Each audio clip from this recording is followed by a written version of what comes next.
第14屆全國人大3次會議下晝閉幕，全國人大常委會委員長趙樂際因呼吸道感染請假。閉幕會由人大第一副委員長李鴻忠主持。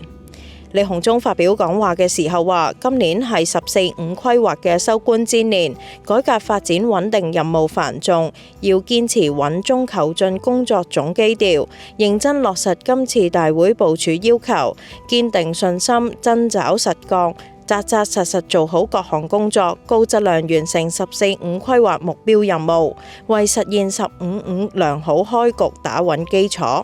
佢又話要凝聚廣大人民群眾智慧同力量，堅持一切為咗人民，一切倚靠人民，不斷滿足人民對美好生活嘅嚮往。